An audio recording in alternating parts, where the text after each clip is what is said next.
ruh olarak ortaya çıktı. Mevlana'da öyle tezahür etti, İbn Sina'da öyle tezahür etti. Beden ölse de ruh ölümsüzdür dedi ama kelamcılar bedenin ölümüyle ruhun da ona tabi olduğu için bakın fonksiyonlar biter. Ruhun ölümsüzlüğü diye bir şey yok kelamcılarda. Bedenle ölür sonra tekrar diriliş beraber olur diye bir teori Yeniden, yani geliştirdiler. bedenin de yeniden yaratılması, ruhun da yeniden işleve kazanması. Ona iadesi, Evet, tekrar iadesinden bahsediyor. Şimdi burada hocam ruh ve bedeni ayırdık ama aynı zamanda bir bütünlük, beraberlik olduğunu da söylüyoruz. Ruhun ilahi bir bilgiye kaynaklık ettiğini söylüyoruz. Bunun üzerinde de bir nefs var ve bunun mertebeleri olduğunu, insan karakteri içinde bunların da değişip dönüşebileceğini söylediniz. Harika. Şimdi burada hocam nefis mücadelesi dediğimiz şey insanın içsel bir çatışması olarak mı okunması gerekir? Ya da burada dışarıdan bir müdahale gibi görülen, algılanan şeytana uydum lafı var mesela. Şeytan nefse nasıl bir müdahale edebilir mi? Bunları nasıl yorumluyorsunuz? Ona hemen geleceğim. 2 dakikada özetleriz onu ama şu örneği ben anlaşılsın diye vermek isterim. Şimdi şu elimizdeki telefon bizim bedenimiz gibi düşünün lütfen. Bu telefonun bir işletim sistemi var. iOS ya da Android. O onun nefsidir. Ama o nefsin işler hale gelebilmesi için bilgi yüklemem lazım, aplikasyonlar lazım vesaire. Onlar da ruhtur. Yani ruh olmasa bunun sadece işletim sistemi bu telefonu telefon yapmaz. İnsanda da öyle. Bedenin var, o bedenin işletim sistemi var. Herkeste nefs var, aynı. Ama herkesin ruhsallığı, farkındalığı, bilinci, bilgisi birbirinden farklı. Ruhsallık bizi birbirinden ayırır. Allah'ın sana da bana da ruhundan üflediğini diyoruz ama birimiz gidiyoruz, Allah korusun çok işte adam öldürüyoruz, birimiz gidiyoruz adamları hayatta tutmaya çalışıyoruz. Bu nefisle ilgili değil, bu ruhsallıkla, o kemalle ilgilidir. Dolayısıyla ruhi olan, rasyonel olan sizin sorduğunuz soruya geldik. Nefsi olana ne kadar eşlik ederse, ona ne kadar ışık tutarsa, rasyonel olan, ruhi olan, nefsin o iyi ya da kötü yönlerine yani iyiye kötüye eğilimliliği diyelim. Onun ya sanki nefsi yarattık şuraya kötü buraya iyi kodla yazdık. Böyle olacak hayır. Bu imkan ve ihtimal demektir. Her insanın iyilik ve kötülük yapma ihtimali kendisine insan bu tanımın içindedir, kodlanmıştır diyeceğim ama yanlış anlaşılır diye söylemek istemiyorum. Yani güneş dediğiniz aklınıza ne gelir? Isı ışık gelir doğal olarak. İnsan denilince aklınıza ne gelir? Melek gelmiyor. Yani hem iyilik hem kötülük yapan bir varlık geliyor. İnsan bu. İşte bu insanın nefsi bu. Peki kötülük yapabileceğime göre yapmak istemem ama o zaman o ortamda bulunmayacaksın, eğitim alacaksın, iyiye kulak vereceksin. Ondan sonra şu bahsettiğimiz aşamalar yavaş yavaş yani ya bir insan hayatında hiç kötülük yapmayan, yapmak istemeyen birisine bu aşamalara hiç de uğramaz yani. O adam nefsi emmare, hep kötülük peşindeki bir adam. Hiç olmamış olabilir. Öyle bir kemale yükselme bir adam için hiç olmaz. Doğru mu? Bu aşamalar herkes için geçerli değil. Evet. Bu normalde bir kötü bir adamın, kötü bir ortamdaki bir adamın iyileşme sürecinde hangi aşamalara uğradığı.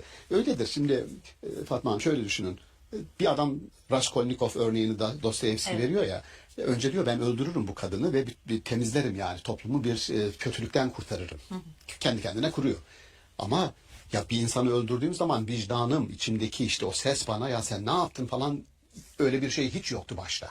Ama sonra Raskolnikov karakteri yaptığı şeyden dolayı pişmanlıklar duyuyor. Montaigne'in içimdeki celladım dediği o vicdan onu öyle etkiliyor ki sonunda gidip itiraf ediyor. Ben öldürdüm diyor. Hiç kimse görmedi.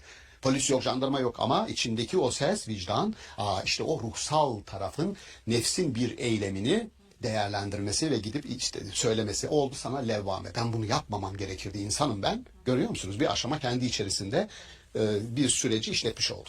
Aslında insan doğası gereği buraya yönleniyor diyebiliriz o halde. Şimdi hocam ruh ve nefis demişken psikoloji ilmini de anmadan geçmek istemiyorum. Belki de başlı başına apayrı bir konu burası ama buradaki ruhun dönüşüm süreciyle ilgili, nefsin mertebeleriyle ilgili süreçte bahsettiğiniz gibi dışsal birçok koşul olabilir. Kötü bir ortamda doğmuş, büyümüş olabilir. Buradaki iyileşme sürecinde Allah'a yönelme, daha iyi bir insan olabilme, nefsin daha yüksek mertebelere erişmesi için gereken süreçte psikoloji, pozitif psikoloji ilminin nasıl bir yeri, önemi, etkisi olabilir? Bunu nasıl görüyorsunuz? Bu tamamen şöyle yani insanın ruhuna, rasyonel tarafına, yaptığımız bilgi tarafına, algı tarafına, bilinç tarafına yaptığımız her telkin otomatik olarak o ruhun irtibatlı olduğu insanın iyi ve kötü tarafına etki ediyor. Yani şöyle biz ruhla ilgiliyiz. O ruha yaptığımız insanın rasyonel, algılayan, idrak eden yani şöyle diyelim yanlış ifade kullanmayalım. Nefsi idrak merkezi olarak görürler. Şu demek ruha yaptığınız her telkin otomatik olarak nefis tarafından idrak ediliyor ve kendine yeni bir çeki düzen veriyor.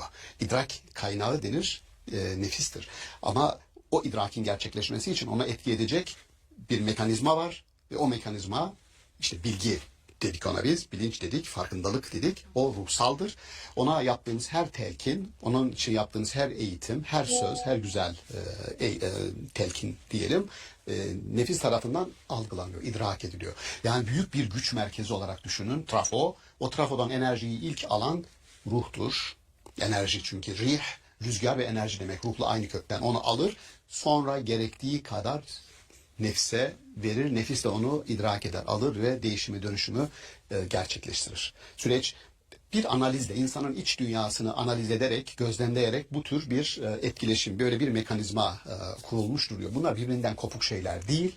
Ama nasıl birbirini etkiliyor, süreci bu şekilde anlatmak mümkün. Biraz gerçekten felsefe ve kelam dersi gibi oldu.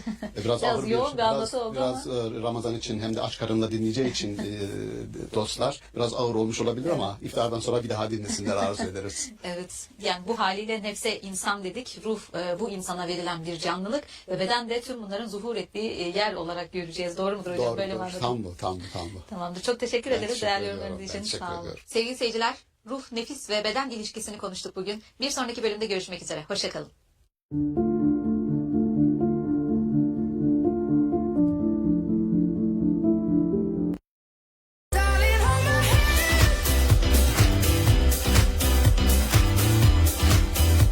Maturidi cebbar kelimesini nasıl yorumluyor? Diyor ki cebbar kırıkçı çıkıkçı demektir. Götürdüğünüz parçalanan artık işlemez hale gelen kemikleri derliyor, topluyor, bir araya tekrar getiriyor ve kaynatarak işler hale getiriyor. Buradan hareket ederek Maturidi diyor ki milyonlarca parçadan oluşan evreni tek bir parça halinde yürüten, işleten, çalıştıran varlık demektir. Allah'la ilgili bir tanımlamamızın diğer ucunda insan vardır. Bir uçta ilahi olan teolojik, metafiziksel olan varsa diğer uçta antropoloji var. Bir uçta lahut, diğer uçta nasut. Bir uçta uhrevi olan, diğer uçta dünyevi olan. Allah azizün züntikam. Allah intikam alır. Ya da Allah tuzak kurar. Tuzak kurmak çok öyle olumlayabildiğimiz bir şey değil. Allah'a nasıl bunu izafe ediyoruz? Allah tuzak kurar.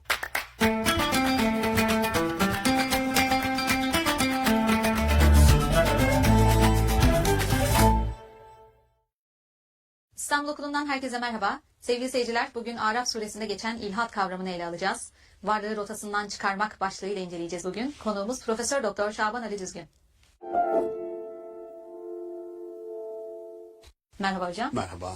Hocam Araf suresi 180. ayette geçen bir kavram var, ilhat kavramı. Varlığı rotasından çıkarmak gibi bir başlıkla temellendirdiniz siz bunu. Allah'ın isimleriyle bağlantılı olarak ele alıyoruz. Siz bunu varlıkla ilişkilendirdiniz. Nasıl tanımlarsınız, nasıl bakıyorsunuz bu ilhat kavramına, varlıkla da ilişkili olarak ne dersiniz? Yani bu belki Ramazanlı başından beri bizi takip eden dostlar ayetlerde belli bir terimi, belli bir kavramı bazı ayetlerde öne çıkararak bir kavram sallaştırma, bir kavram haritası üretme, aslında var olan biraz daha farkındalığımızı ona ilişkin artırma gibi bir çabamız var. Belki izleyenlerin büyük bir kısmı ilhat kelimesi onlara tanıdık değil. Ama yapıp ettiğimiz bazı ürettiğimiz düşüncelerin ilhat içerisine alınarak etiketlendiğini fark edeceğiz.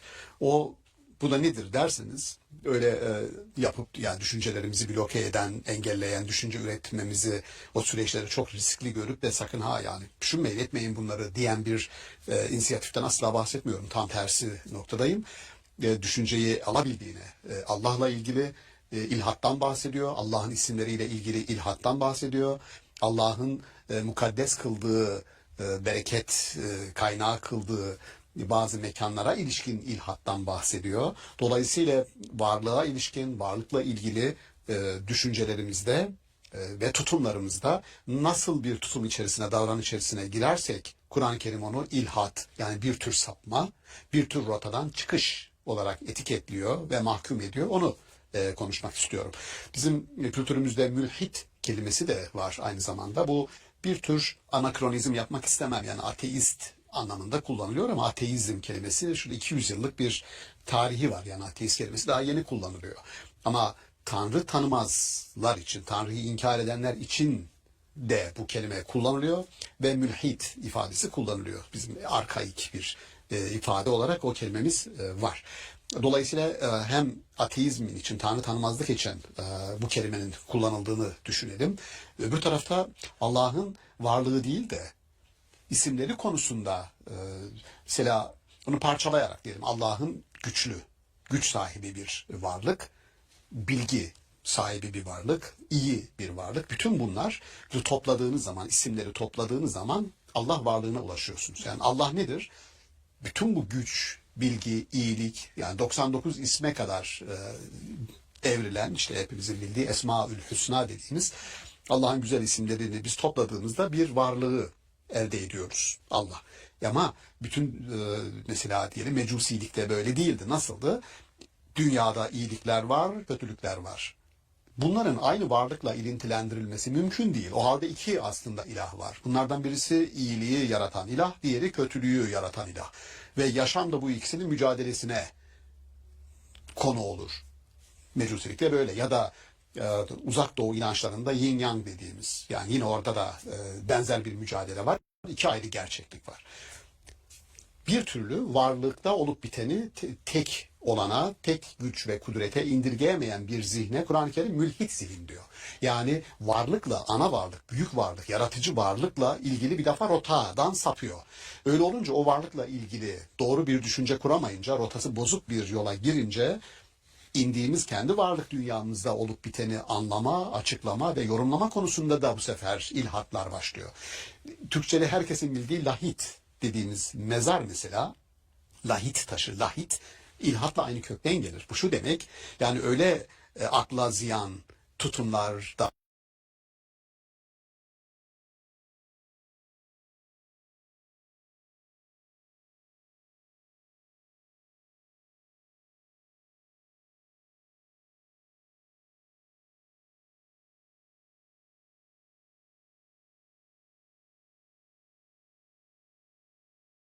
davranışlar, açıklamalar getirirsiniz ki bunlar aslında ölüdür. Sizi de öldürebilir. Bunlar ölü düşüncelerdir. Lahitle ilhadın aynı kökten gelmesi ilginçtir. Dolayısıyla şimdi özellikle Allah'ın isimleri konusunda bazı tutumlarda sıkıntı var bizim gözlemlediğimiz. Örnek. Şimdi Allah'a biz mesela Cebbar adını veriyoruz. Daha doğrusu Kur'an-ı Kerim'de geçiyor. Allah Cebbar'dır. Peki Cebbar isminde Hac suresinde geçiyor. Allah'ın isimleri bu andığımız surede de geçiyor. İşte Allah'ın isimleri konusunda ilhada sapanlardan bahsediyor. Şimdi öyle bir düşünce üretiyorsunuz ki isimler hakkında konuşurken o ismin temsil ettiği varlığı aslında tanımlamıyorsunuz. Tam tersi bozuyorsunuz tanımını. Sıkıntı o. Çünkü biz Allah'ın varlığı hakkında, zatı hakkında bir bilgiye sahip değiliz. İsimleri hakkında konuşarak varlık hakkında bilgi sahibi olmaya çalışıyoruz. Yaratıcıdır, düzen koyucudur, rızık vericidir. Bütün bunlar onların esması, ismi Allah'ın. Aslında niteliklerinden yola çıkarak bir analiz yapmaya çalışıyoruz, anlamaya Evet, çalışıyoruz. bunu yapmaya çalışıyoruz. Yani zatına bir şekilde, çünkü Allah ehaddir diyor. Kul huvallahu ehad. Yani eşsiz bir. Yani vahid değil. Vahid dediğiniz işte diyelim şu bir, vahid. İsnan diye yanına bir tane daha getirirsiniz. Aynısından olur iki. Vahid. Ama ehad, ehadin ikisi yok. Sayamıyorsunuz. Sayısal karşılığı yok. Dolayısıyla eşsiz bir, unique dediğimiz varlık. Tek olan ve eşsiz olan bir varlık hakkında nasıl konuşacağım? Üstelik de kul hüvallah, yani o her zaman hüvedir. Her zaman odur. Dokunabildiğim, hemen konuşabildiğim, sen diyebildiğim bir varlık değil. Aynı fiziki düzlemi paylaşamıyorum. O zaman hakkında nasıl konuşacağım? Hakkında konuşmak ya rasyonel olarak Tanrı kavramı ne içerebilir? Mükemmellik içerir diyeceğim, atfedeceğim. Eksiklik, eksiksizlik içerir diyeceğim, atfedeceğim. Bu rasyonel bir konuşma. Yahut dış dünyaya bakacağım. Dış dünyada olup biten düzenden, hareketten, sürekli değişim dönüşüme rağmen kozmosun, kozmik sistemin muhafaza edilmesinden, bütün bunlardan diyeceğim ki burada bir armoniyi kuran, ahengi sağlayan diyeceğim. Dolayısıyla hakkında konuşmam için ya benim iç dünyamın yetilerine, aklıma, ya dış dünyamın yetilerine muhtacım. Fakat bana sorarsanız ilhat denilebilecek sorular geliyor Allah'ın isimleriyle ilgili. Örnek, Allah azizün züntikam. Allah intikam alır. As Maghrib falls, families break their fast together. But for an orphan in Gaza, in Lebanon, iftar is often just another evening of hunger. Who knows if this is their last? Ya da Allah tuzak kurar. Keyit, tuzak kurar. Ayetlerde geçiyor. Peki şimdi deniyor ki ya tuzak kurmak Aslında kötülükle ilişkilendirdiğimiz tabii bir ki şey. tuzak kurmak çok öyle olumlayabildiğimiz bir şey değil. Kötü bir eylem. Allah'a nasıl bunu izafe ediyoruz? Allah tuzak kurar. O zaman şöyle işgal diye bir şey üretiliyor. Diyor ki katıldığım bir şey. Allah tuzak kurar demek, kurulan tuzakları boşa düşürür, boşa çıkarır demek diyor. Şimdi şunu yapmaya çalışıyoruz. Tuzak kurar dediğin zaman Allah hakkında bir ilhat, yani yorumu rotasından çıkaran, varlığı bizim ufkumuzdan uzaklaştıran, ona ilişkin düşüncemizi, ona ilişkin anlayışımızı aslında saptıran ve yanlış bir varlık tasavvuruyla bizi karşı karşıya getiren bir yorum yapıyoruz. Bakın, ya bir yorum yapıyoruz ve o hadiste geçiyor. Siz nasılsanız, nasıl düşünürseniz Allah öyledir diye. Ya benim tasavvurum, nasıl bir tasavvur düşünüyorum? Bağışlayan bir Allah düşünüyorum. Tamam, sizin için bağışlayıcıdır. Bağışlayan bir Allah. Öbür türlü sürekli korkumun, yani o sizin düşünmenize göre şekil değiştirmiyor. Ama size etkisi odur. Sürekli intikam peşinde koşan, azizün züntikam, Allah azizdir ve intikam alıcıdır dediğinizde yaptığınız işlediğiniz bir günah varsa bu günah karşısında sizden hemen intikam bir şekilde alacak olan bir varlık düşüncesi sizi ne yapar? Rahatsız eder, gerer. Şunu söylüyorum, bu da ilhattır. Yani Allah bağışlayandır, tövbe imkanı verendir ve bunun için sizi teşvik edendir. Sadece imkan vermiyor. Yaptığınız hatadan dolayı hemen tövbe edin, kendi sınırlarınıza çekilin ve normale dönün. Ben onu bağışlarım, tevvabım diyor. Şimdi dolayısıyla bizim Allah tövbeleri kabul etmez. Yaptım ben bu hatayı, beni affetmez diye obsesif bir hale gelmek nedir? Bakın, Allah'la ilgili yanlış bir düşünce otomatik olarak bana reflekte oluyor ve ben kendimi aslında bozuyorum ve dağıtıyorum. İlhat dediğim rotadan çıkış, varlığın rotasından çıkması, varlığı kuran ana varlıkla ilgili düşüncenin yanlışlığının doğrudan bizi rotadan çıkarması anlamındadır. Yoksa benim Allah'la ilgili düşünmem, kötü düşünmem, yanlış düşünmem Allah'a ne zarar verebilir? Hiçbir zarar etkisi vermez. olmaz. Yani kendi içindeki anlayışla ilgili bir bozukluk olduğunu aslında eylemsel olarak da bir bozukluğa dönmüş oluyor. Yani Tam Allah'ın bu. affetmeyeceğini düşündüğü anda bir eyleme geçmiyor ve gerçekten affedeceği için affetmesi için bir şey yapamadığından dolayı da affedilmemeye sevk etmiş oluyor. Tam bu. Söylediğim o.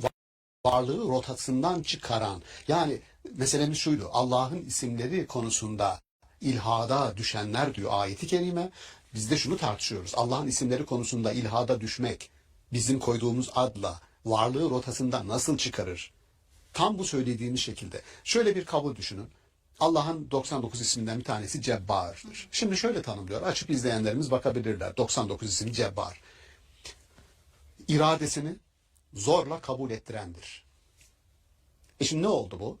Allah şöyle diyor. Feiza erade şey'en. Allah bir şeyi irade ederse en yekule lehu kün, ona ol der, feyekun. O da olma sürecine girer. Bitti. Biz ne dedik az önce Cebbar'da? İradesini zorla yaptırandır. Burada zorlama yok. O zaman orada bir hata var. İradesini zorla, niye zorla yaptırsın? Zorla irade, ne diyelim, empoze etme kelimemizi öyle seçelim. Empoze etme bir acziyet işaretidir. Empoze etmek, dikte etmek. Bunu Allah'a yakıştırmamamız lazım. Çünkü iradi bir varlığız. İradi bir varlığa o irade dikte ederse başta yarattığı özgür varlığın kendisini bir defa o özgürlüğünü blok etmiş olur. Onun için ben baktım kelimeye. Maturidi, Cebbar kelimesini nasıl yorumluyor? Şöyle yorumluyor. Diyor ki Cebbar kırıkçı, çıkıkçı demektir. Kırılan, Allah korusun, dizden altı kırıldı bir adamın kemikler, paramparça götürdünüz ortopediste. Ya da eskiden işte onun dediği gibi kırıkçı çıkıkçıya götürdüğünüz parçalanan, artık işlemez hale gelen kemikleri derliyor, topluyor, bir araya tekrar getiriyor ve kaynatarak işler hale getiriyor. Kırıkçı çıkıkçı, ortopedist.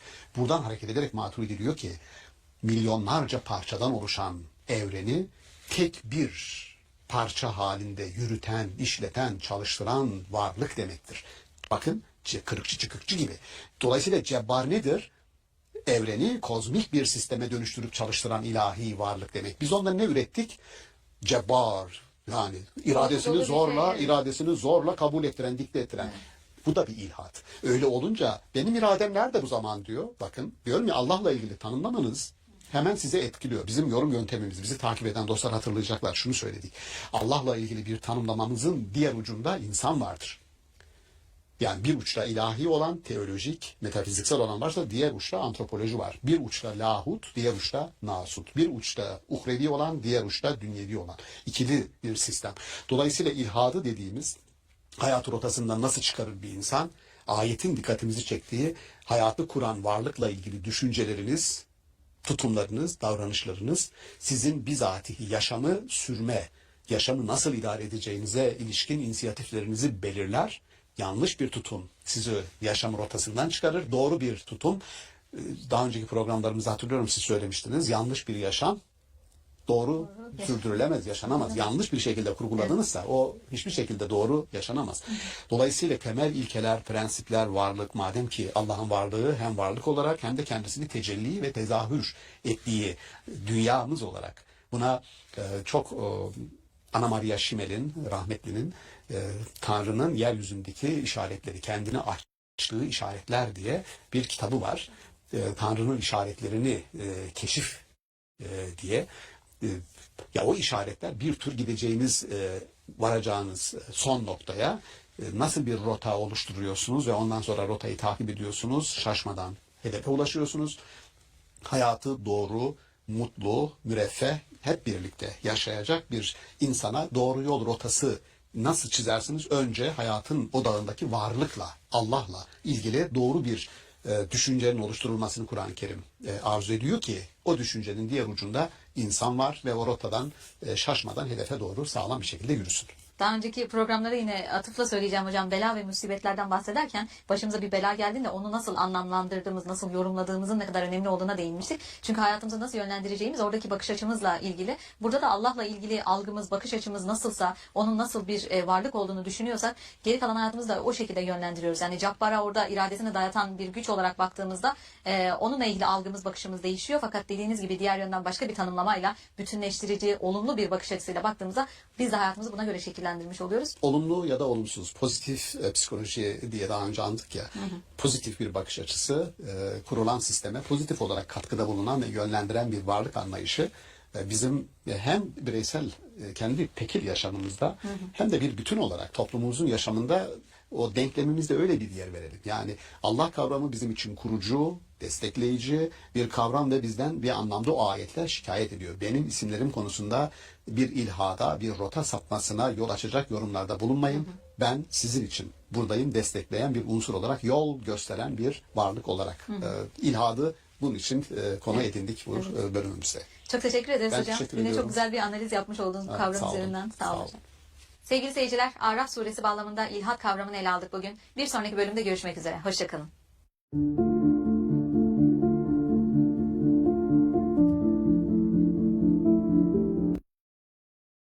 اسمي ريما جميل أبو جراد عايشة حاليا في مواصل قرارة كنت ساكنة في غزة الدرج عندي 5 أفراد عندي 3 بنات وولد لما رحت أدار أهلي اضطرينا ننزح على خان يونس الحمد لله أنا ولدت من هنا زوجي تاني يوم مات كان واصل معاه يعني واصل مراحله الأخيرة أنا أبو جراد عمري 16 سنة يتيمة الأب حياتي قبل الحرب اختلفت بكثير عن حياتنا هالقد كان بابا يجيب لي كل شيء كان يوفر لنا حياتنا قد كثير اختلفت صرت طبعا حلمي أنا إن أكون أطلع طبيبة مش عارفين وين نروح بعد الحرب.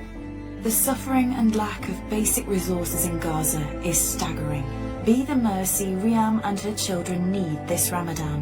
Provide nourishing hot meals, a food parcel to last a whole month, shelter, healthcare or education. Taş değil, bağrındır taş senin, nereni nasıl yaksın söyle bu ataş senin diye devam ediyor. Ne kadar atmosfere gaz bırakma limiti var ülkelere verene bunun fazlasını yasaklayalım dediğinde sanayileşmiş ülkeler diyor ki ben böyle bir şey imza atmam çünkü beni kısıtlarsın diyor. İyi de hepimizi zehirliyorsun. Değil mi? Bu sistem, kozmik sistem, Allah'ın kozmik sistemi, kozmosu sizin keyfinize göre düzenlenmiş değil. Keyfi olarak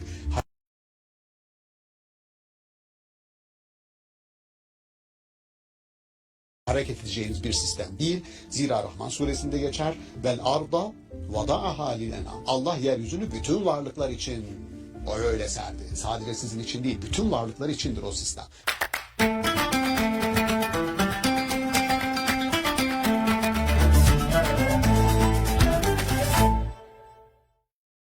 İstanbul Okulu'ndan herkese merhaba. Sevgili seyirciler, bugün Bakara suresi 74. ayet bağlamında ekosistem ve egosistem ilişkisini konuşacağız. Konuğumuz Profesör Doktor Şaban Ali Düzgün. Merhaba hocam. Merhaba. Hocam bugün egosistem ve ekosistem gibi iki kavramı ele alacağız ama insanın her şeyin merkezinde görüldüğü bir egosistemi var. Buna karşı bir de ekosistemi nereye koyacağımızı konuşmak istiyoruz. Bakara suresi 74. ayet bağlamında. Bu ayette kalpleri kas katı kesilmiş insanlardan bahsederken bir anda içinden sular fışkıran taşlardan ve Allah korkusuyla yuvarlanan taşlardan bahsediyor. Burada taşların ekolojideki bu duygusal bağın nasıl bir boyutu var? Bunu nasıl ele almamız gerekiyor? Bunun bizim egomuzla, ekolojiyle nasıl bir bağlantısı var? Ne dersiniz? Evet, çok güzel. O gerçekten Bakara suresi 74. ayet beklemediğiniz bir anda bir kıyas yapıyor.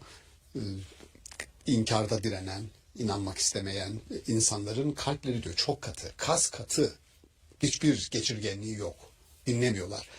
Taştan da katı ama öyle taşlar vardır ki diyor içinden sular fışkırır. Öyle taşlar vardır ki Allah korkusundan yuvarlanır diyor. Aman Allah'ım dedim. Yani o ilk karşılaştığımda ayeti böyle okuduğumda müthiş ayetin taşla ilgili ki bizim işte kas katılık konusunda taş mı kesildin be adam dediğimiz işte meşhur o taş gazeli vardır. Mükemmeldir. Taş nasıldı? Taş değil. Bağrındır taş senin, nereni nasıl yaksın söyle bu ataş senin diye devam ediyor. Ama taş olumsuz anlamda katılık göstergesi ama Kur'an-ı Kerim onu alıyor hiç de beklenmedik bir şekilde duygusal bir zemine oturtuyor.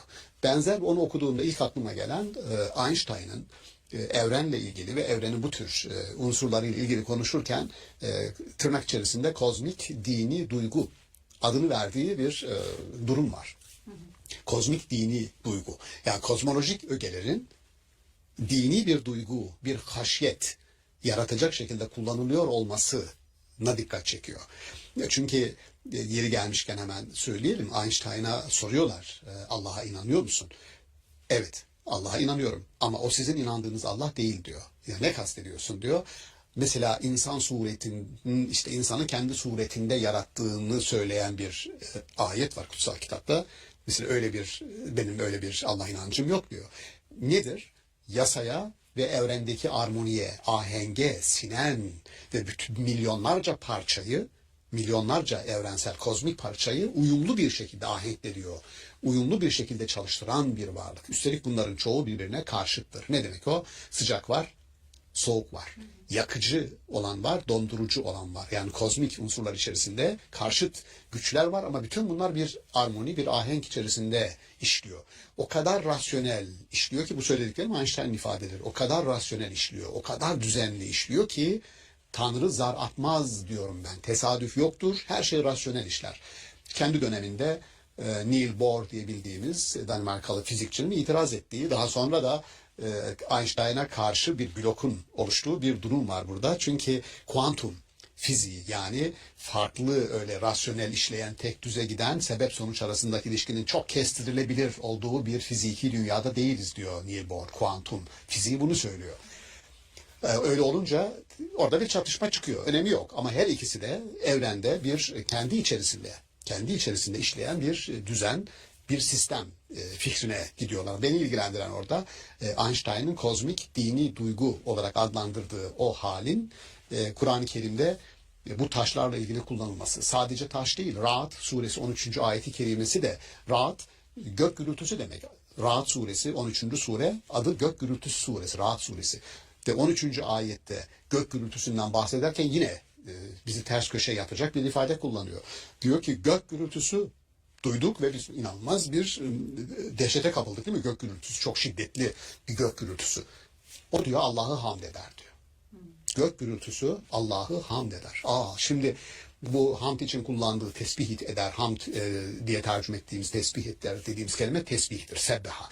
Bu varlığın bütün unsurları için, güneş için kullanılır, rüzgar için kullanılır, tesbih. Ne demek bu? Varlığın akışına katılır. Tesbihe, akışa direnen tek bir varlık var Kur'an-ı Kerim'de. İnsan. İradesini bu akışın ters istikametinde kullanan. Ne demek o? Şöyle düşünün. Güneş, rüzgar, aklınıza gelebilecek bütün doğa olayları nihayetinde birbirini destekleyerek bir kozmik dediğimiz kozmos, düzenli birlik demek. Kozmos, kaos değil. Bir düzen ortada varsa onun bütün unsurlarının bir şekilde birbirini desteklediğini biz biliyoruz. Bu desteklemeye ve beraber iş görmeye Kur'an-ı Kerim tesbih etmek diyor. Her biri kendi diliyle tesbih ederler. Şimdi neden bahsediyor? Tabiattan.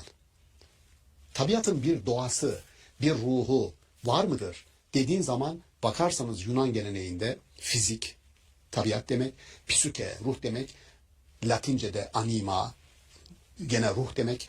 Bakarsanız sanki evrende, işte Aristo'da vardır der, bir taş yuvarlandığı zaman bir amacı vardır. Nereye gider? Gidip bir yerde sakince kalayım diye yuvarlanır diyor. Animizm dediğimiz her varlığın içinde bir amaç ve ruhsallık vardır diyor. Bildiğimiz anlamda insanda bilinç, farkındalık yaratan o ruhtan bahsetmiyor. Biz biliyoruz, o değil. Ama varlıkların kendi içerisinde her varlığın bir amacı vardır. Siz ona cemaat, organik olmayan, cansız varlıklar deseniz bile onlara bir rol atanmıştır. O da varlığın bir parçasıdır. Yani Rahman suresinde geçen sizin giriş cümlesinde söylediğiniz ortada insanın tam merkeze konulduğu, her şeyin merkezine konulduğu ve sanki etrafındaki her şey de ona hizmet edecek şekilde dizayn edilmiş. Buna biyofilik anlamda, yani yaşamı, biyofil, canlılığı, canlı dünyayı seven, canlı dünyayı varlığını devam ettirecek şekilde düzenlenen bir evren anlamında biyofili anlaşılabilir bir şey. Doğrudur. Yaşam bizim hayatımızı devam ettireceğimiz şekilde düzenlenmiş. Aldığımız nefesin akciğerlerimiz tarafından rahatça alınıp verilmesi. Yani 10.000 metre yüksekte biz yukarı çıkıyoruz. Oksijen tüpü kullanmak zorundasın. Nefes alıp veremezsin. Dolayısıyla bakın şartlar elverişli. İçecek suyumuz var, her şey elverişli. Ama etrafımızdaki her şey bize amade kılınmış. İstediğim gibi kullanırım. Buna Kur'an-ı Kerim teshir diyor, sahhara. Yani sizin kullanımınıza verdi demek, sizin emrinize verdi. Alın istediğiniz gibi kullanın demek değil. Onun için başlığımızı şöyle koyalım diye kararlaştırdık. Yani ego, benim egom, insanın egosuna karşı eko sistem. Onun da korunmaya hakkı var. Onun için de ona bir varlık değerlemesi ve varlık atfı yapıyor Kur'an-ı Kerim. Bakar mısınız? Bir insan gibi ağladığını, içinden suyun fışkırdığını, Allah korkusundan yuvarlandığını taşın. Gök gürültüsünün Allah'ı tesbih ettiğini, rüzgarın, güneşin Allah'ı tesbih ettiğini, her birinin kendisi için belirlenen bir amaca doğru hareket ettiğini söyleyerek onlara bir anima, bir canlılık, bir ruhsallık atfediyor. Gerçekte taşın bir canı var anlamında değil ama bu şu demek, bu sistem, kozmik sistem, Allah'ın kozmik sistemi, kozmosu sizin keyfinize göre düzenlenmiş değil. Keyfi olarak hareket edeceğiniz bir sistem değil. Zira Rahman suresinde geçer. Vel arda vada'aha lil enam. Allah yeryüzünü bütün varlıklar için o öyle serdi. Sadece sizin için değil, bütün varlıklar içindir o sistem. Öyle olunca bir network, bir ağ var. O ağın bir parçası da biz. Dışarıda bir varlık ağını parçaladığımızda sonunda dönüp gelip bizi bulacaktır bilinciyle ekosisteme bakmak lazım. Bu ekosisteme biz sahip olduğumuzu düşünüyoruz. Çevreye, doğaya sahip olduğumuzu düşünerek bir tahakküm kurmaya çalışıyoruz ve tüm bu doğanın bizim hizmetimizde olduğunu düşünerek hareket ediyoruz, egolarımıza yenilerek. Yanlış Fakat olur. diğer yönden aslında bunun bize bir emanet olduğunu ve sahip çıkılmasının burada tahakkümden ziyade emanete gözetmek, daha önce de değindiğimiz kavramlardan biri olarak korumamız, gözetmemiz gereken bir emanet gözüyle bakmamız bu döngüyü sürdürecek bir şey olarak görülüyor. Aslında burada bir de ebeveynlikle de biraz ilişki kuruyorum hocam. Yani bir çocuk üzerinde ebeveynin ne kadar tahakküm kurması, ne kadar koruyucu davranması, emanete sahip çıkması gerekir. Burada bir ayrım yaparken de biz insanların da doğa üzerinde böyle bir emanet gözüyle bakmamız gerektiği. Doğru. Emanet, koruyuculuk ve bizden sonrakileri aldığımızdan daha iyi devretme sorumluluğuyla hareket etmemiz. Yani şöyle Hazreti Peygamber'in şu sözünü mükemmel. Ölmek üzere olan birisi diyor. Elinde bir fidan varsa onu diksin. Toprağa diksin. Nedir maksat? Kendinden sonrakine daha iyi bir yaşam bırakmak. Yani şöyle 90 yaşındaki bir adam hala bahçesine bir kayısı ağacı dikiyor. 3-4 sene sonra verecek bu kayısıyı ben bunu yerim diye mi acaba yapıyor? Değil. İnsanın içerisine ölümsüzlük, sonsuzluk duygusunun entegre edilmesi bundandır. Benden sonrakiler ile devam edecek bu. Sonsuzluk. Yaptığım şey sonsuza kadar gitsin. Benle bitmesin istiyor. Dolayısıyla yapıya entegre olan bir şeyi bozmamak lazım. Son 200 yıl için kullanılır. Antroposen çağ denir. Yani insanın merkeze alındığı bir çağda işte ozon tabakası yarıldı, patladı. Ondan sonra ultraviyole ışınlar süzülemedi. İşte yılda 10.000'in üzerinde Avustralya, güneşe en yakın kıta olduğu için 10.000'in üzerinde insan melanom dediğimiz kötü huylu tümörlerle ölüyor. Güneşin yakıcı, kavurucu etkisinden dolayı verilen rapor bu. Şimdi benzer şey rahmet olarak anılan yağmurlar yağdığı zaman bir felakete dönüşüyor. Kendi elimizle bunu yaptık. Büyük şehirlerde, yaşadığımız şehirlerde yağmur yağıyor. Fakat onu emecek bir toprak parçası bırakmadığımız için, her tarafı betonlaştırdığımız için su gidiyor ileride bir alt geçitte toplanıyor ve canlı canlı insanlara mezar oluyor. Şu işe bakar mısınız? Yani ya da öyle yerlere biz evimizi kuruyoruz. Heyelanla toprağı alıyorsunuz. Toprağı alıyorsunuz, sonra heyelanın kurban oluyorsunuz. Derler ki tabiatla birlikte yaşamayı öğrenin. Asla mücadele etmeyin. Temel ilkedir. Tabiatla mücadele etmeyin. Birlikte yaşayın. Bu şu demek. Çığ gelecek olan yere evini yapmayacaksın. O gelecek. O gelecek yani. Oraya evini yapmayacaksın. Sonra çığ geldi öldük olmayacak. Deprem fay hattının evini yapmayacaksın. O kendi enerjisini boşaltacak. O bir canlı. O canlı ve onu yaşayacak. Dolayısıyla mücadele değil. Birlikte yaşam ve ekosistem bize emanetin de ötesinde. Biz onu koruyacağız. Bir emanet olarak doğrudur. Elimizin değdiği nokta budur. Ama aslında emanet demek bir tür yani siz ona iyi bakın. Hayır. Kendi haline bıraksak aslında kendini iyi edecek o. Yani biz ona zarar vermek üzere hareket ediyoruz gerçekten. Evet, doğayı koruyalım diyoruz ama kimden koruyoruz? Yine aslında kendimizden korumuş Tabii oluyoruz. yani bir mülkiyet duygusuyla, sahip olma duygusuyla hareket ediyoruz ve maalesef cezasını çekiyoruz. Yani şimdi bütün dünyayı yani insan ırkını çok rahat bir şekilde besleyecek, bakacak bir toprak var. Fakat toprağı biz öyle kirletiyoruz ki pestisitler kullanarak, böcek öldürücüler öyle zehirliyoruz ki inanılmaz bir şey. Yani hepimizin şikayet ettiği ürünlerimiz işte Avrupa gümrüklerinden, Rusya gümrüğünden birçok ürünün geri döndüğünü okuyorsunuz. Sebep pestisit. Yıllardır bunu uyguluyoruz. Mesela biyolojik mücadele değil. Oraya bir böcek türü geliştir ve oradaki diğer böcekle mücadele etsin. Kendi içerisinde bir mücadele. Oysa biz çok kimyasalları çok rahat bir şekilde kullanıyoruz. Şimdi bu bir politika. Yani para kazanma mekanizması, mülkiyet mekanizması doğaya tahakküm eden bir süreci tetikledi. O sürece girdik. Ama bunun çıkmaz sokak olduğunu insanlar fark ediyor. Burada uluslararası kuruluşların inisiyatif alarak bireysel sızlanmaların ötesinde kurumsal kararların alınması gerekiyor. İşte Kyoto Sözleşmesi diyorsun. Çoğu ülke imza atmaktan içtinap ediyor. Yani ne kadar atmosfere gaz bırakma limiti var ülkelere verelim, bunun fazlasını yasaklayalım dediğinde sanayileşmiş ülkeler diyor ki ben böyle bir şeye imza atmam çünkü beni kısıtlarsın diyor. İyi de hepimizi zehirliyorsun. Değil mi? Dolayısıyla bu bireysel inisiyatiflerin ötesinde biraz kulak kabartmak lazım. Gelecekle ilgili büyük riskler bakın. Yazın aşırı sıcaklardan, kışın aşırı soğuklardan muzdarip olan biziz. Yani etkisini doğrudan görüyoruz. Dolayısıyla Kur'an'ın bize verdiği bilinç şu. Ekosistem bir canlı. Gerçekten canlı. Yani orada bir biyoloji var, canlı var. O canlılara saygı, sizin kendinize olan saygınızı, yaşamınızın geleceğini garanti altına almanın bir yolu. Burada bir farkındalık oluşsun istiyor. Biz de bugün ona Bakara 74 bağlamında. Well, here we are again, wondering, is this job right for me? Everyone gets it, Chiefy, especially in their first job. You could try LinkedIn job collections. They've got loads. Dikkat çekmek istedik. Hocam doğaya biz emanet gözüyle bakmalıyız diyoruz ama modern dönemde doğaya ne kadar tahakküm sağlanırsa o kadar güçlü olduğuna dair bir algı da var. Doğaya tahakküm kurmak, onu bir güç olarak kullanmak, yeri geldiğinde kendi emelleri için kullanabilmenin bir güç göstergesi olarak kullanıldığını görüyoruz. Ama aynı zamanda doğanın kendi içinde bir nedenselliği de var, bir süreç de var, döngüsel bir şey. Bu nedenselliğe müdahale olarak görülebilir mi? Bu tahakkümden geri kalmanın ya da güçle ilişkisi bağlamında nasıl bakmak gerekir bu duruma? Doğru. Yani modern dönemde işte Francis Bacon'ın Novum Organum Yeni Mantık kitabıyla da çok kendine açık eden bir felsefedir bu. Ben hakikati öyle yazılı bir kitaptan yahut bana geleneğin aktardıklarından değil, doğayı bizzat inceleyerek doğadan öğreneceğim diyor Bacon. Bunun bir dereceye kadar diyorum, makul bir tarafı var. Dış gerçeklikten bir şey öğrenmek. Dış gerçeklik diyorum. Buna işte başta ismini andık, Einstein'ın da çok dikkatli rasyonel düzen dediği bir nedensellik var. Sebepler var. O sebeplerin hangi sonuçları doğuracağını biliyorsunuz. Önünüzde ateş var. O ateşin doğasının yakıcılık olduğunu biliyorsunuz.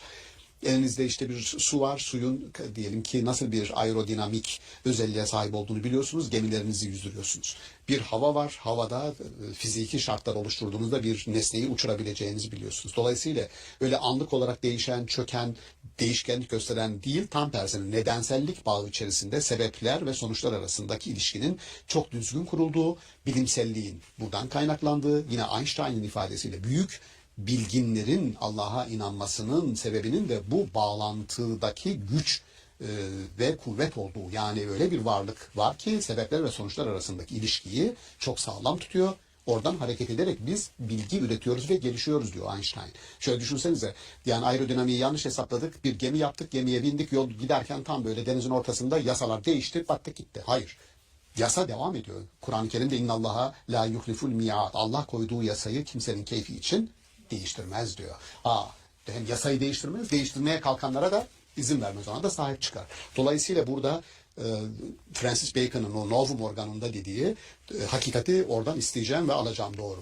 Başka bir şey var ama tabiata ne kadar tahakküm ederseniz, tabiatı ne kadar dizginlerseniz, tahakküm bir anlamda hükmünüzün altına alırsanız o kadar sizin için güç, kudret kaynağıdır. Bu tabiatla ilgili olumsuz birçok daha sonra gelişecek olan işte sanayide, bu İngiltere'de ada Avrupa'sında olan bir iştir. Sanayileşmenin İngiltere'de başladığını düşünürseniz o tabiatın sadece kendi topraklarında değil, sömürgeleştirdiği topraklarda bile tabiatın nasıl istismar edildiğini, işlendiğini, yani siz bir bakın Allah aşkına, ormanlara bir bakın, yani kesilen ağaçların durumuna bir bakın. Bütün ekosistemin insanın kârı tırnak içerisinde, insanların işte ne diyelim, yani belli üretim mekanizmalarına tabiatın bir parça, yedek parça gibi sanki kullanılıyor olmasının getirdiği bir, başlattığı diyelim bir süreç var. Ve bu süreci şu anda en can alıcı sonuçlarını biz yaşıyoruz. Maalesef. Şu anda bizim tahrip ettiğimiz ekosistemin 100 yıl, 200 yıl, 300 yıl sonra gerçekten ne tür sıkıntılar doğuracağını aslında öngörülüyor, söyleniyor ama kulak kabartan yok maalesef. Maalesef bizden sonraki nesillerin daha yaşamasını sıkıntı gösteriyor. yaşayacaklar bu konuda. Evet, maalesef. Umutsuz bir bitiş gibi oldu hocam. Yani ama tedbir alalım. Evet, tedbir alalım. Aklın görevi kötü resmi ortaya koymaktır. İradenin görevi o resimdeki kötülükleri ortadan kaldırmaya çalışmaktır. Evet, aklın görevini ifa ettik. Aklın görevini ifa ettik. Gelecekte de inşallah irade İnşallah hocam. görev alır. İnşallah. Çok teşekkür ederiz. teşekkür değerli ederim, yorumlarınız sağ için. olun. Sağ olun.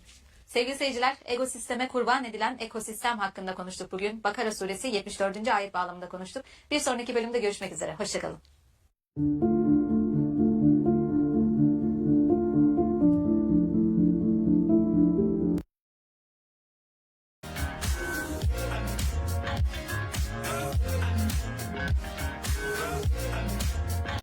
Takva ve rıza nedir?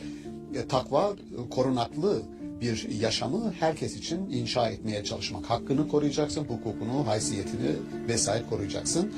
Bu korumanın içerisinde de, bu korumanın sağlanabilmesi için de en temel unsur hesap verebilirlik kelimesini şeffaf bir şekilde inşa etmek. Yani Hazreti Peygamber Mekke'den Medine'ye hicret etmeden önce Medineli kadınlarla bir toplantı yapıyor. Onları çağırıyor ve sadece kadınların katıldığı bir sözleşme mi var orada, sözlü? Ben gelirsem Medine'ye beni destekler misiniz? Sadece kadınlar. İhtilaf, farklı görüşlerin varlığı bile rahmettir. Niye? Çünkü farklı perspektifler bir odağa toplandığında onu güçlendirir, kuvvetlendirir.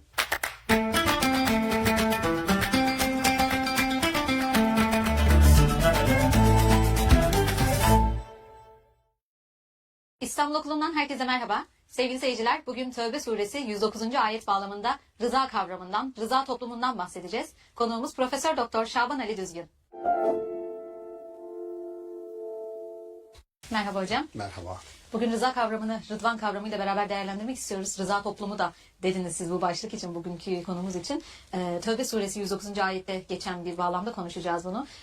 Öncelikle kelimelerin etimolojisiyle başlıyorsunuz aslında konuları tanımlamaya.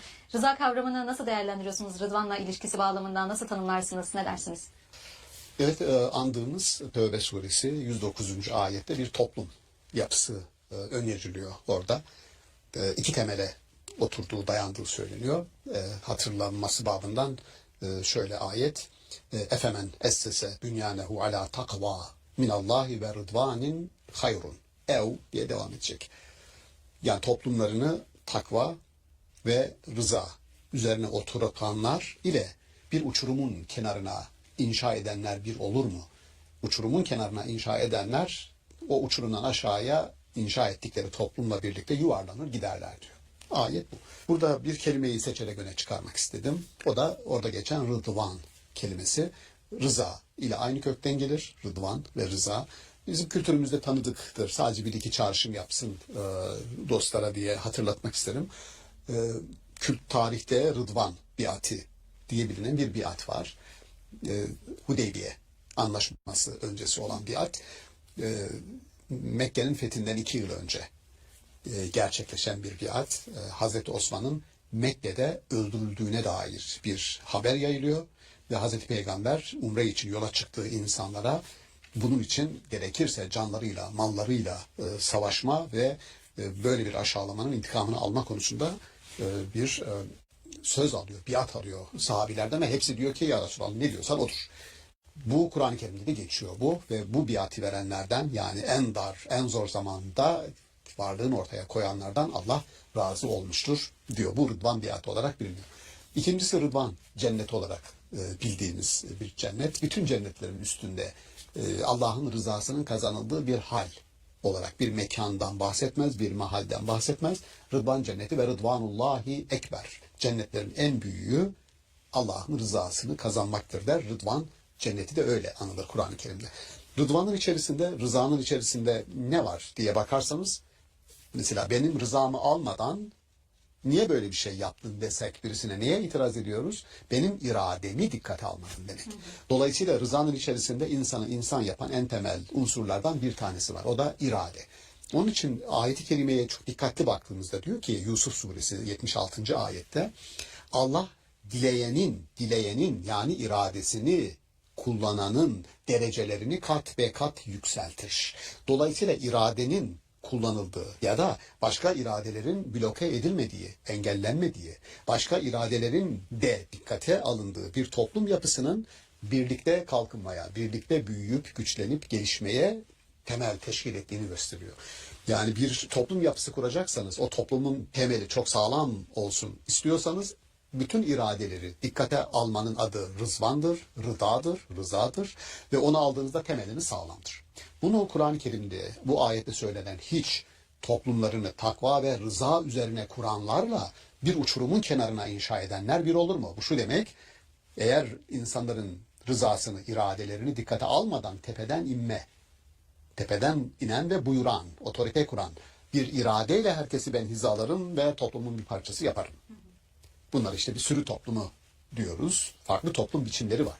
İradesiyle katılmıyorsa bu sürü toplumu. Aynı zamanda yıkılmaya mahkum bir toplum oluyor. Ayetin ikinci kısmı bunun sanki o toplum uçurumun kenarına inşa edilmiştir. Her an aşağıya yuvarlanabilir diyor. Çünkü iradesini almadınız. Benim irademi dikkate almadın deyip ayaklanabilir, isyan çıkarabilir.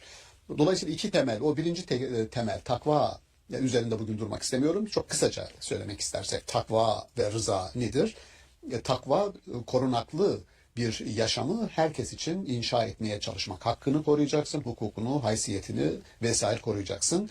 Bu korumanın içerisinde de, bu korumanın sağlanabilmesi için de en temel unsur hesap verebilirlik kelimesini şeffaf bir şekilde inşa etmek. Öyle bir düzen kuracaksınız ki herkes hesap verecek. Yöneten, yönetilen, işçi, işveren, baştaki, en tepedeki de, en alttaki de hesap verecek, açık olacak ki ondan sonra bu korunaklı yaşam ortaya çıksın. Yani ben hesap vereceğim için dikkatli olacağım. Dikkatli olduğum için de hem kendimi koruyacağım hem de başkasının hakkı hukuku kaybolmamış olacak. Bu takva.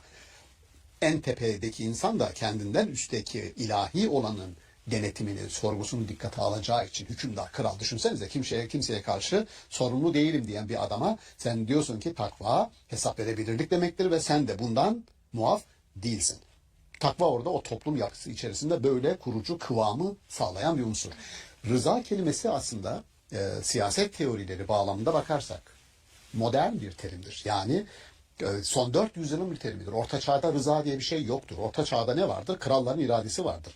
Ve kral iradesini kullanırken kral Tanrı'nın yeryüzündeki gölgesi, bir tür onun mümessili olduğu için de kesinlikle iradesine karşı çıkacak bir başka irade tanımaz.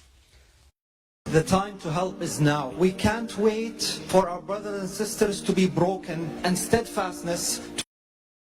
Yani irade hiçbir şekilde yok. Asla. Ne var? Akıl var. Ama dikkat edelim, akıl aydınlanma döneminde ya da modern çağda kullanılan aydınlanmanın sloganı olan Kant'ın söylediği sapere aude, kendi bireysel aklını kullanma cesaretini gösterdeki akıl değil o. Kendi bireysel aklını kullan diyor. Oysa modern öncesi dönem, Orta Çağ döneminde kurucu akıl var. Yani kurucu akıl bir mezhebin aklı olabilir, bir kilisenin aklı olabilir. Kurucu akıl, ulemanın aklı olabilir. Kurulmuş bir düzen vardır ve sen o düzene uyacaksın. Ben de böyle düşünüyorum. Benim iradem de böyledir. Orta Çağ'da öyle bir şansın yok. Dolayısıyla kelime modern bir kelimedir, rıza kelimesi. Ve bu kelime henüz siyasal teoriler oluşmadan Kur'an metninde rızanın bir toplumu kuracak ana unsur olarak, iki ana unsurdan bir tanesinin rıza olarak alınması bence çok ön açıcıdır. Yani Hazreti Peygamber'in mesela tarihte eşi görülmemiş bir şekilde Medine'ye gelir gelmez Medine'nin kurucu unsurlarıyla, yerli ahalisiyle, Yahudi, müşrik, Hristiyan, Müslüman, bütün bunları toplayıp da bir toplum sözleşmesi yapmış olması bu rıza. İşte bakın, toplumu bir karşılıklı sözleşme, karşılıklı çoğulculuğu sağlayacak şekilde herkesin anayasa güvencesine haklarını ve sorumluluklarını alıp bildirmek. Haklarınız bunlar. Bu hakların korunması için de sorumluluklarınız bunlar. Medine'de yaşayabiliriz hep beraber ama bu hakkın gerçekleşmesi için Medine'ye yapılacak bir saldırıyı püskürtme sorumluluğu da hepimizdedir. Bu sorumluluğu birisi ıskalarsa işte daha sonra Beni Kurayza Yahudilerinin, Beni Kaynuka Yahudilerinin sürgün sebebidir o. Haklarımı kullanayım ama sorumluluğa gelince ben orada yokum. Hendek Savaşı'nda Mekke'den gelip Medine'ye girmek isteyen müşriklere destek veren, onlara Medine'ye giriş yollarını ihbar eden Yahudiler sonra Suriye'ye sürgüne gönderiliyorlar. Sebep? Çünkü bir sözleşme yaptık. Herkes iradesiyle o sözleşmeye taraf oldu. Dedik ki bütün haklarımızı burada kullanacağız, vatandaşlık haklarımızı. Herkese ümmet dedi Peygamberimiz. Yahudiler de ümmet, Hristiyanlar da ümmet, müşrikler de ümmet, Müslümanlar da. Ne demek ümmet orada? Vatandaş. Peki bu hakkı kullanmak için sorumluluğumuz ne? Burası hepimizin vatanı. Dışarıdan gelecek bir saldırıya hepimiz karşı koyacağız. Ama sen ne yaptın? Gittin düşmanla işbirliği yaptın. O zaman bu sözleşmeye aykırı davrandın. Buna aykırı davrananın cezası nedir? Sürgündür. Bakınız, bir sözleşme yaptığınız zaman ondan sonra zemininiz güçlü ve bir hukuki uygulamaya geçtiğiniz zaman da sorun yok. Çünkü Hazreti Peygamber Yahudilere sordu bunu. Size göre konulan bir sözleşmeye taraf olan birisi ona ihanet ederse, bir tür vatana ihanet olursa sizin yasanız buna nasıl bir ceza verir? Bakın, kendisi vermiyor hükmü. Onlara soruyor. Bunların Rabbileri, Rabbi dediğimiz hahamları toplanıyor. Onlar karar veriyorlar. Bunun cezası ölümdür, işte sürgündür vesaire. Şimdi dolayısıyla bu rıza kelimesinin modern dönemde iradenin dikkate alınması. Çünkü herkes toplumun bir parçası oluyor. O zaman kendi iradesini dikkate al. Evet. Bunun örneği olarak Hazreti Peygamber'in Medine vesikasını, buna Medine vesikası diyoruz ama vesika adlandırması elde bir vesika, döküman olduğu içindir. Ona daha niteliksel bir isim koyduğunuz zaman ben ona toplum sözleşmesi demek isterim. Çünkü toplumun bütün taraflarını, evet, kabileleri kapsayan bir durum var. Kapsıyor. Oradaki çoklu yapıyı dikkate almak isterim. Yani şunu deseniz, Bedir Savaşı'na müşrikler de katıldı, Medineli müşrikler de katıldı. Hristiyan olan da katıldı deseniz millet şaşırabilir. Nasıl ya? Bedir Savaşı'na Müslümanların savaşı. Evet, ama Medine'nin bütün yerlileri vatanını savunmak için o savaşın içerisinde. Niye? Çünkü herkesi bir sözleşmeyle bir araya getirmişsin. Hazreti Peygamber'e böyle bir konfedere sistem, kabilelerin birbirini yiyen kabileleri, onların iradelerini alarak, onlara danışarak,